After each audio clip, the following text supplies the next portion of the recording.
Hello everyone, welcome to Lukman IAS. Today we are going to have the Hindu analysis of 16th March 2021. So let us see which are the important articles in today's The Hindu newspaper.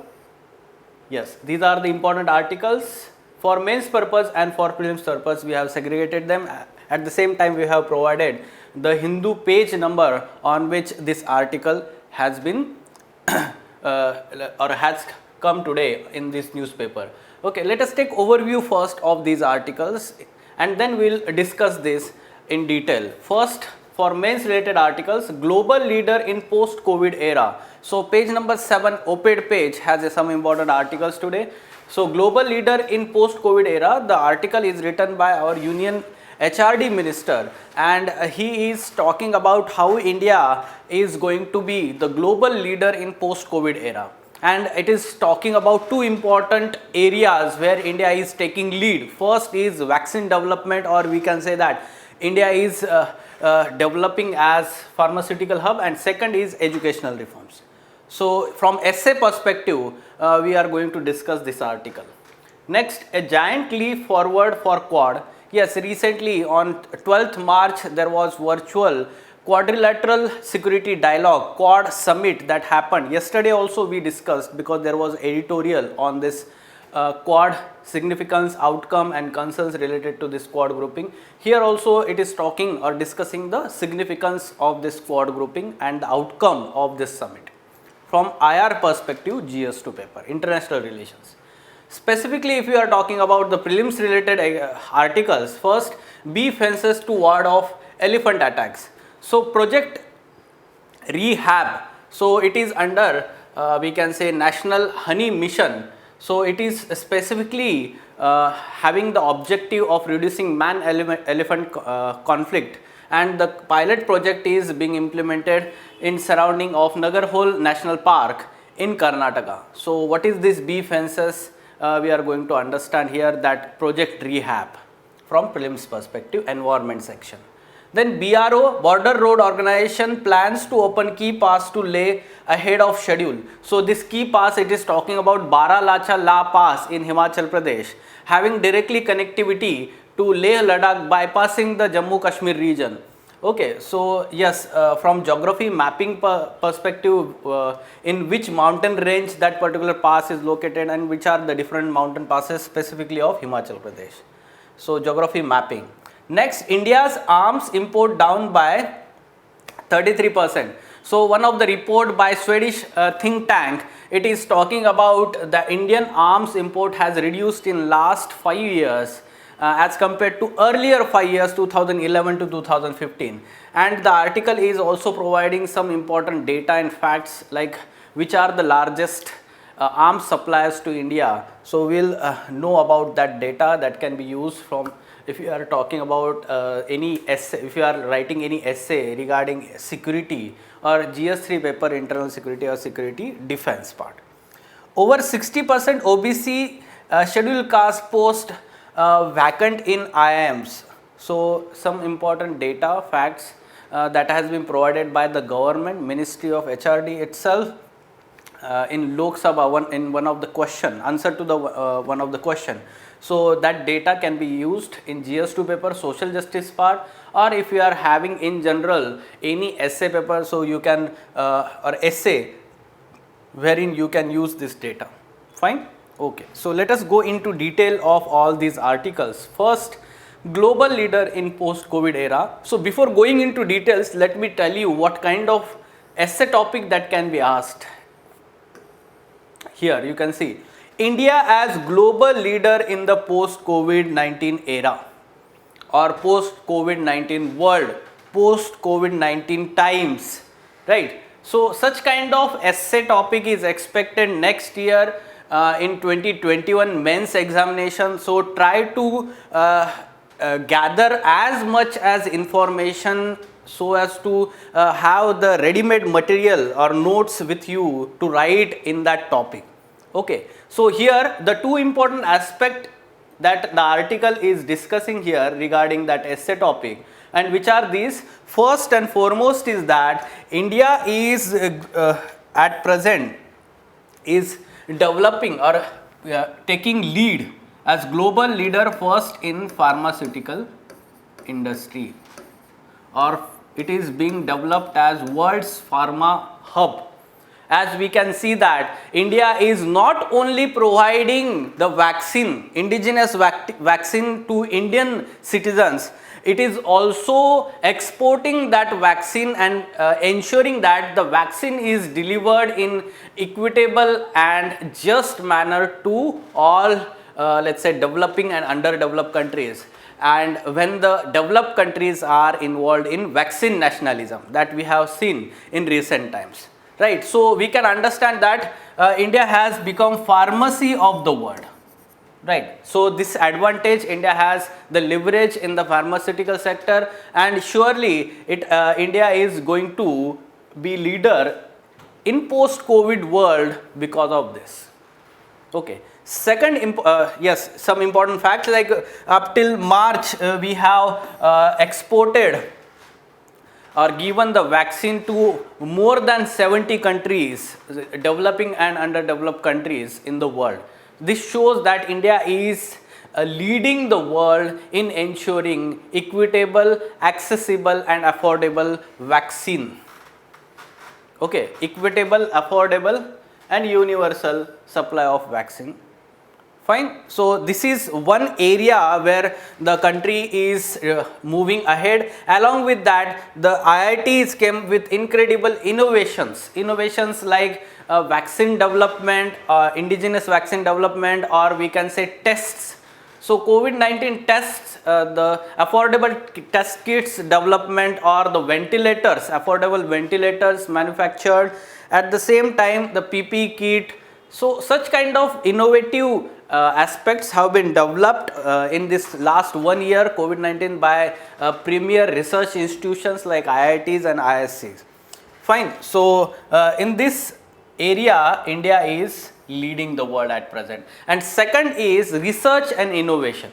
Now India has come up with wide ranging reforms in education, research and development field, and one of the example is National Education Policy 2020.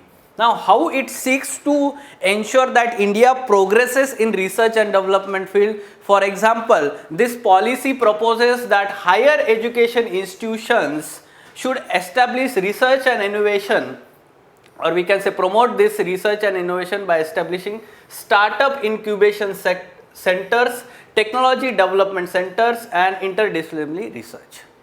Right. At the same time, this policy is also let's say focusing on establishment of this National Research Foundation, NRF, is to be established under Principal Scientific Advisor. Okay, so such kind of developments. Along with that, interdisciplinary or multidisciplinary education and research universities are to be established parallel with normal educational universities. Okay, so such kind of developments in research and innovation field are being done and reforms are undertaken by Union government. These two fields will ensure that India will emerge as global leader in the world in post COVID-19 era. Okay, so along with that, you can also write about like how the government is focusing on Atmanirbhar Bharat Abhiyan. Right. So yes, indigenous development, manufacturing sector, be it manufacturing sector or other such sector, how India is focusing on this. Here we are also focusing on defense sector. We are also focusing recently in last year many such space reforms have been undertaken, like establishment of IN-SPACe. Right, for private sector participation, facilitation of such private sector participation. Right, so such kind of developments will ensure that India will emerge as global leader in post COVID-19 era.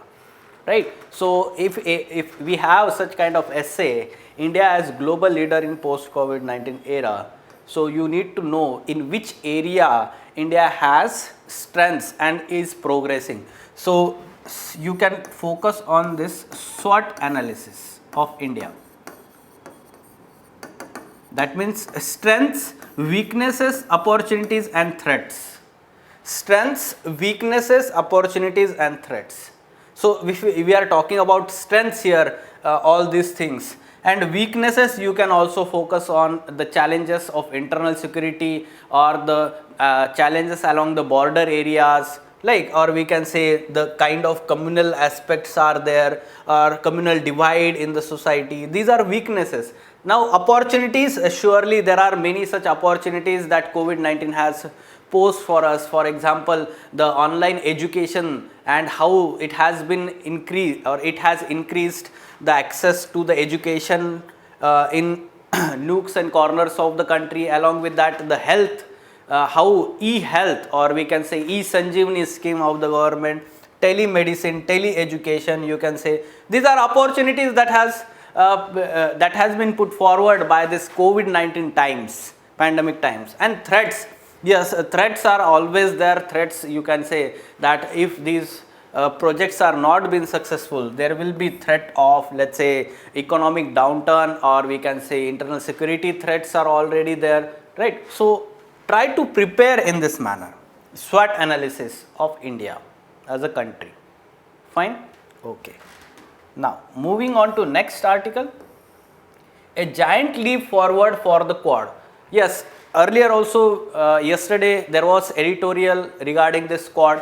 Now today also we are going to discuss, but this is on op-ed page, and it is specifically talking about the significance of this Quad, or the outcome of this Quad meeting that happened on 12th March, right? So the Quad grouping basics, we know that India, US, Australia, Japan, 4 important democracies around across in Asia Pacific region, or Indo-Pacific region we say, right? So these countries have come together, and now they are having some kind of intention for cooperation among these countries for peace and prosperity in the world. Okay, the earlier aspect that Quad carried with its name tag was some kind of military grouping, okay, or anti-China grouping. However, that has reduced, and now the grouping has projected a different image before the world. Right. So let us try to understand the outcome of this summit that happened, Quadrilateral Security Dialogue Summit that happened recently. So first and foremost is that some kind of compromise, or a good compromise, that among the objectives, diverse objectives of these 4 countries happened. This outcome, or the joint statement of this summit, it shows such kind of neat compromise in the objectives and visions of these countries about Indo-Pacific region. Okay, for example, it talks about the free and, let's say, open navigation in the seas. It is specifically targeting for Australia and Japan. At the same time, if we are talking about India, it focuses specifically on, let's say, free trade, at the same time open, equitable and democratic value, promotion of democratic values, right? So we can understand that the objectives have been, the diverse objective have been now converged here in this grouping. The next aspect we have to understand is that towards China, it has provided such kind of words in that joint statement which are indirectly anti-China, but there is no word used as anti-China. For example, it focuses on peaceful resolution of conflict in, let's say, international conflicts, or let's say boundary disputes, maritime boundary disputes. Indirectly it is focusing on South China Sea and East China Sea. Okay, so we can understand that it is directed towards China, but no word China is used in here. So basically the approach here towards China is of mix of, we can say, competition, cooperation and confrontation. So you can use these words here: competition, cooperation and confrontation. The mix of all these 3 is being used. Next, we have to understand the important outcome. The 4 countries are now seeking to win the hearts of the people. Basically, it is directed towards ASEAN and other such East Asian countries. Okay, so ASEAN countries, which are very much wary of we can say Quad grouping, because they have very close ties with China, or we can say these are small neighbors of China. There is huge trade deficit with China by these countries, ASEAN grouping. So yes, they are very much concerned about any let's say drastic step, taking any drastic step by, let's say, aligning with Quad grouping here, right? However, now Quad grouping has projected a soft image before the world. It wants to say that the Quad grouping is for progress and peace and prosperity of Indo-Pacific region, and not for militarization. Okay, so in this way it seeks to win the hearts of the people, or we can say the ASEAN and other East Asian countries. Next is establishment of 3 working groups. So which are these areas? Yesterday we talked about. First in vaccine initiative. Yesterday we talked about that. What is this vaccine partnership or vaccine initiative? It is talking about production of 1 billion vaccine doses by the end of 2021. By the end of 2021 or 22, exactly I am not remembering this, but yes, this is for production of 1 billion doses. And here the collaboration of all 4 countries is going to happen. How? It is going to be manufactured in India. So the leverage of pharma manufacturing sector in India is to be augmented here. First. Second is that the technology of US is to be used. Third is it is going to be funded by Japan, and the distribution network management of Australia is going to be used. So all 4 countries are collaborating here. At the same time, such working group is to be established for climate change as well as the critical technologies like 5G technology is there, biotechnology is there. Okay, so such kind of 3 working groups are to be established under this Quad now.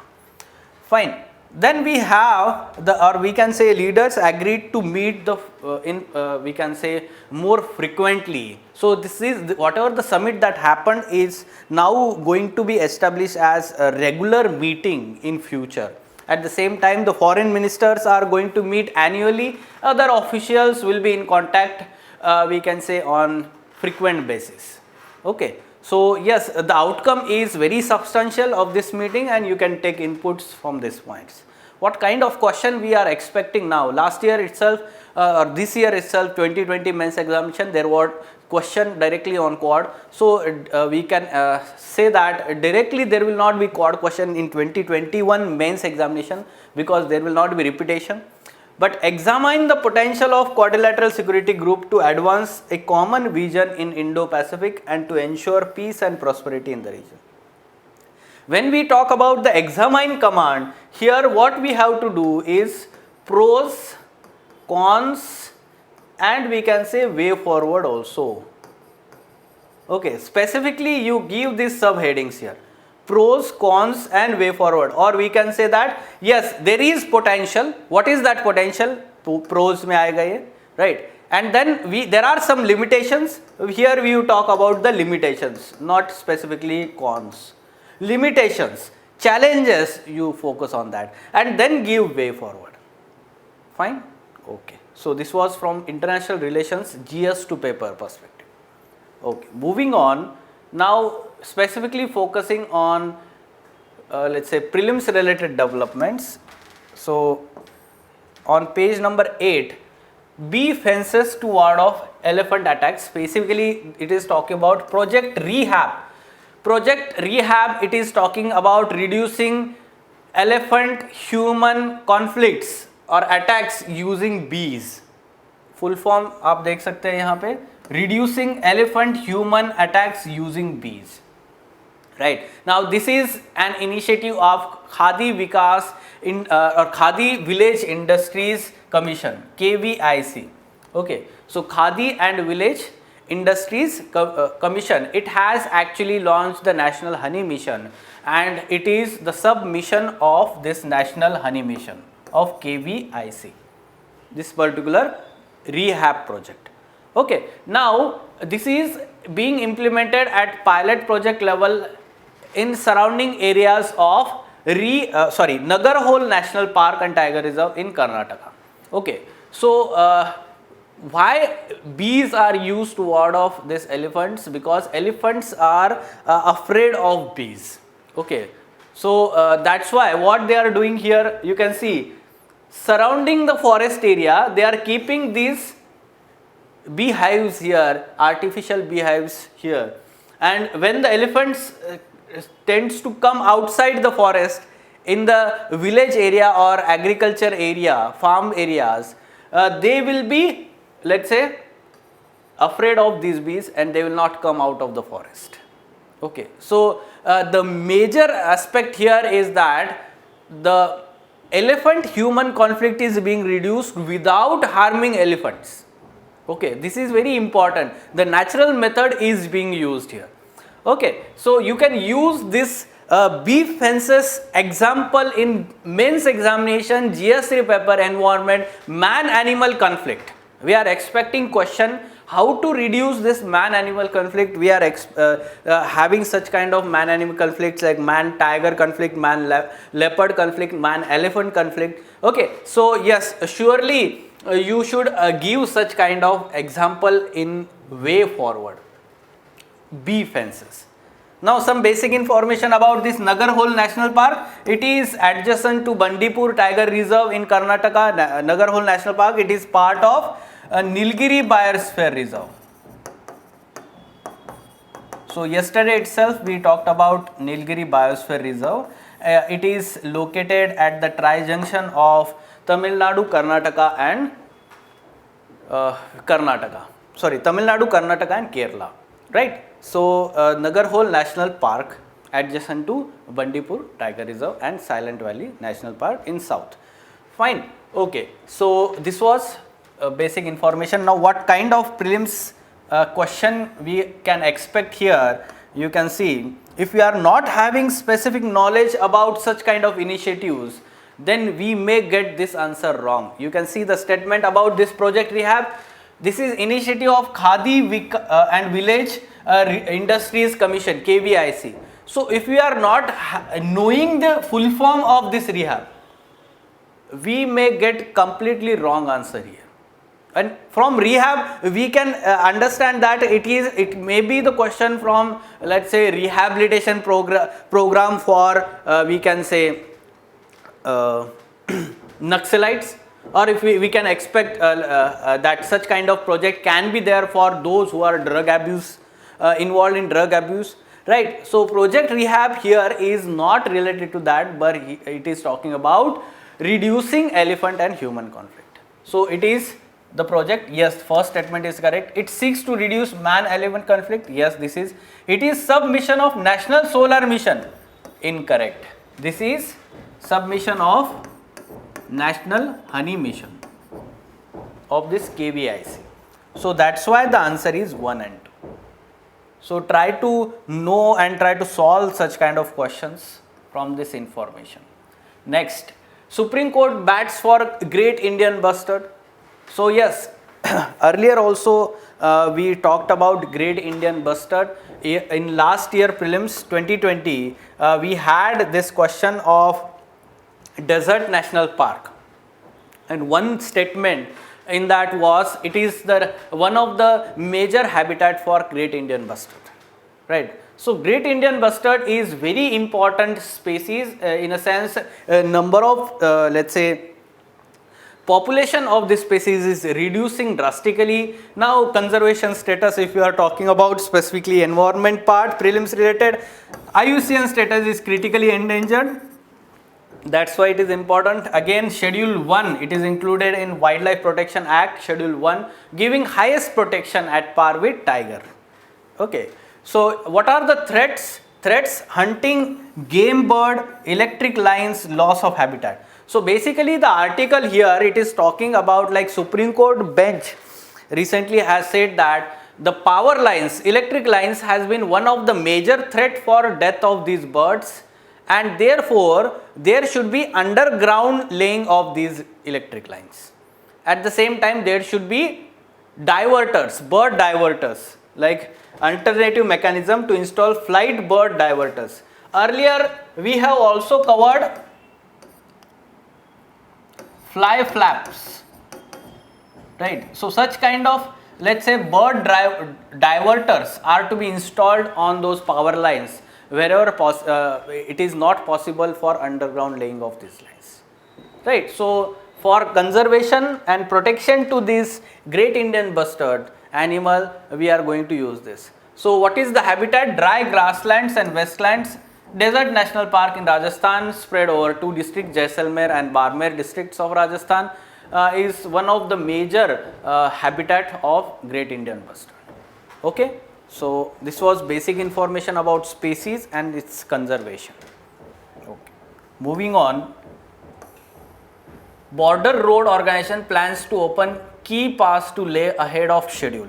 So ahead of schedule, that means every winter some of the passes in the Himalayan region are snow covered, and that's why they are blocked, and they open in summer.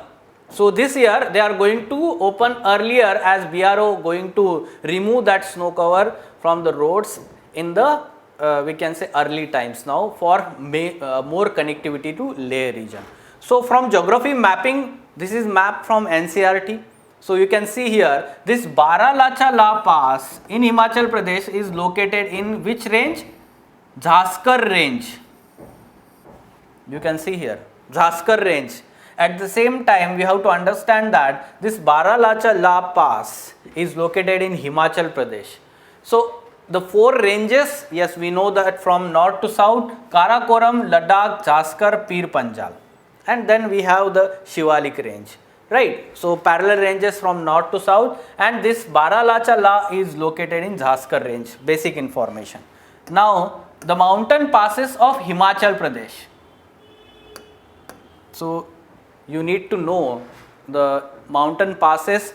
You can see here the Baralacha La Pass is in Lahul Spiti district. It is connecting Himachal Pradesh to Leh Ladakh region. Here we have Leh Ladakh region. Okay, so there is completely bypassing of Jammu Kashmir valley region, mountainous region, and directly entering into Leh region. So this is a very important pass, we can say that. Now we have to understand that the other passes, important passes, Rohtang Pass, here you can see here, Kulu district connecting Lahul Spiti district. Rohtang Pass was in news because of Atal Tunnel, recently last year inaugurated by our Prime Minister, very important, and this Atal Tunnel has led to all weather connectivity to this Leh Ladakh region or cold desert region now, because this pass, Rohtang Pass, used to be under snow cover or ice cover in winter times, right. Other important pass is Shipkila. It is connected to Tibet region of China, Shipkila. Okay, so 3 important passes of Himachal Pradesh. Now the significance of this Rohtang Pass, you can see here that this Lahul and Spiti region or Leh Ladakh region is having unique kind of culture. Buddhist culture is there, and this Buddhist culture is separated from the Hindu culture in this state by this Rohtang Pass, you can see. Okay, so this is again one of the significance if you are talking about geography or cultural geography part is also there. Fine? Okay. Now some important data and facts from defense perspective, you can see here India's arms imports down by 33%. This SIPRI Institute or Swedish think tank, okay, Stockholm International Peace and Research Institute. Many times it is in news, and it is specifically related to arms, let's say trade in the world. So import, export, all these things are compiled by this Stockholm International Peace and Research Institute. So its report is related to that part only. So it is saying that India's imports have declined in last 5 years from the earlier by 33%. One fact. Second is that India continued to be second largest importer of the arms after Saudi Arabia. Okay, so yes, India continues to be second largest arms importers after Saudi Arabia. And another important fact is that India's largest suppliers, arms suppliers, first and foremost again it is Russia, second is France, third is Israel, and fourth USA. Earlier USA was second in first these 5 years. Now in this 5 years it has gone down to fourth rank. Okay, so France and Israel. Okay, so this ranking can be also remembered if there is any factual question in prelims examination. Fine? Okay. Then another important article where the data can be taken from Social Justice Society essay paper. So yes, this has provided some important data regarding the vacancies of OBC and SC ST categories, professor level and assistant professor levels in IITs and IIMs. Okay, so yes, what it is talking about is, you can see here the data: institutions, central universities, IGNOU, IITs, IIMs, and these are the vacancies.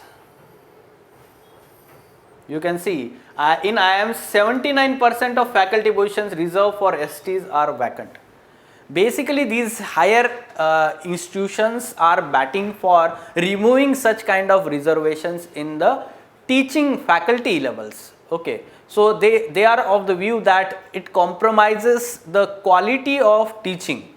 Okay, however the government, or we can say that this is not actually correct if you are talking about from the social justice perspective, and yes, they are not being filled because of this reason. They find that the competent personalities are not there.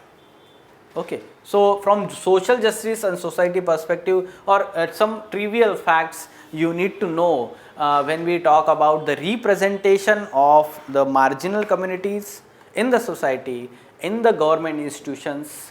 This is important fact regarding that. Fine?